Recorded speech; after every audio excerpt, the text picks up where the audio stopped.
નમસ્કાર મિત્રો, આજનો લેસન છે પાસ્ટ કન્ટિન્યુઅસ ટેન્સ, ચાલુ ભૂતકાળ. જો વાક્યમાં ધેન આવે એના પહેલા આપણે એક વ્યાખ્યા જોઈ લઈએ કે ચાલુ ભૂતકાળ ક્યારે વપરાય કે ભૂતકાળમાં કોઈ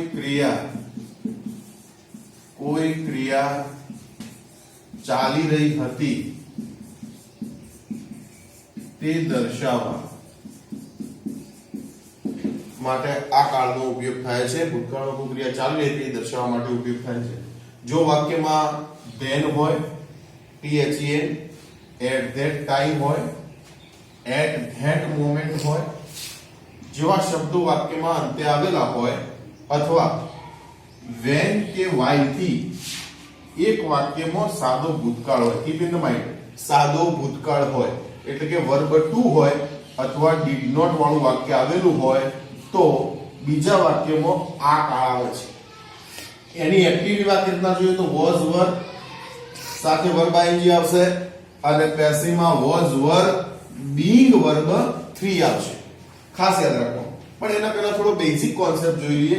ટુ બી ભૂતકાળના રૂપો કેટલા છે મિત્રો? 2 છે. ભૂતકાળના રૂપો 2, વર્તમાનના 3. ભૂતકાળના રૂપોમાં was અને were આવશે.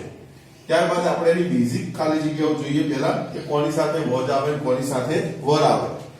અહીંયા we you they બહુવચન નામ સાથે were આવશે અને I he she it એકવચન નામ સાથે શું આવશે? was આવશે. રામ ખાલી જગ્યાએ ડીસા yesterday. મિત્રો અહીંયા yesterday જોશું તો ભૂતકાળ છે એટલે to be નું રૂપ શું થાય? was અથવા વર્બમાંથી ભૂતકાળમાં બેમાંથી એક આવે તો રામ સાથે શું આવશે? was આવશે. બીકોઝ રામ એક એકવચન નામ છે, એક વ્યક્તિનું નામ છે. I ખાલી જગ્યા running fast at that time. આવા બેઝિક્સ 4 ઓપ્શન આપેલા હોય. આપણને ખબર છે કે એટ ધેટ ટાઈમ એ ભૂતકાળ દર્શાવે તો આમાં was અને વર્બમાંથી શું આવે તો I સાથે શું આવે તો બેઝિક કોન્સેપ્ટમાં I સાથે was આવે એટલે અહીંયા જવાબમાં શું આવશે? was આવશે. ત્યારબાદ આપણે એક્સરસાઇઝ જોઈએ ટેન્સના નિયમ મુજબ કે I ખાલી જગ્યા ઇંગ્લિશ ધેન. અહીંયા સમયદર્શક શબ્દ કયો છે? ધેન. તો હવે આપણે પ્રશ્ન પૂછવાનો કે ચાલુ ભૂતકાળ આવશે તો હું વડે પ્રશ્ન પૂછીએ કે હુ ટીચ, કોણ ટીચ કરે છે? I. તો ધેટ્સ મીન એક્ટિવ થયું. તો એક્ટિવ માં શું આવતું હતું તો આપણે એકવાર જોઈ લઈએ. તો એક્ટિવ માં was were verb ing આવતું હતું. તો I સાથે શું આવશે? was અને ટીચિંગ નું મિત્રો ટીચિંગ શું થશે? ટીચિંગ. ત્યારબાદ dash you dash English at that time ચાલુ ભૂતકાળ આવ્યું પણ અહીંયા પાછળ બાય મી છે તો હુ ટીચ, કોણ ટીચ કરે છે? યુ નથી કરતું, બાય મી મારા દ્વારા ટીચ કરવામાં આવે છે. પેસિવ યુ એટલે વર, પછી અહીંયા બીંગ, ટીચ નું વર્બ 3 શું થાય? ટોટ.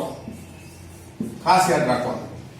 વેર ખાલી જગ્યા આર્યા ખાલી જગ્યા હર બુક એટ નૂન ચોક્કસ સમય છે યસ્ટરડે ગઈકાલનો બપોરનો સમય. એ ચોક્કસ કોઈ પણ ચોક્કસ સમય દર્શક સાથે ભૂતકાળ શબ્દ આવ્યો તો ચાલુ ભૂતકાળ આવે. આ બીજો નિયમ યાદ રાખવાનો.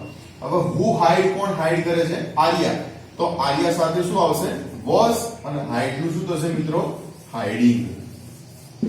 ત્યારબાદ મિત્રો when Rohit was playing he ખાલી જગ્યા by the crowd.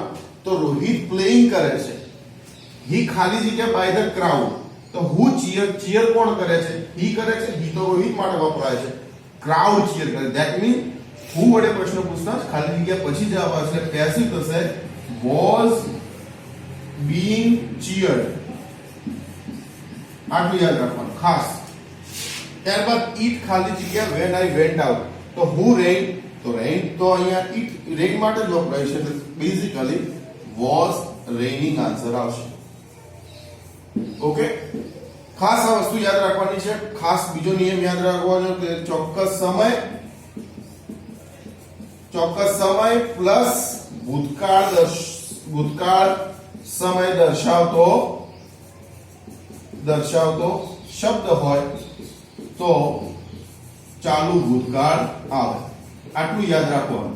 અને ચાલુ ભૂતકાળમાં ખાસ was were verb ing અને was were being verb 3 આવશે. આ પ્રકારની ખાલી જગ્યાઓ પૂછાઈ શકે છે. આઈ હોપ કે તમને સરસ એક ખ્યાલ આવ્યો છે. શેર કરજો અને મારી ચેનલ સબસ્ક્રાઇબ કરવાનું ભૂલતા નહીં.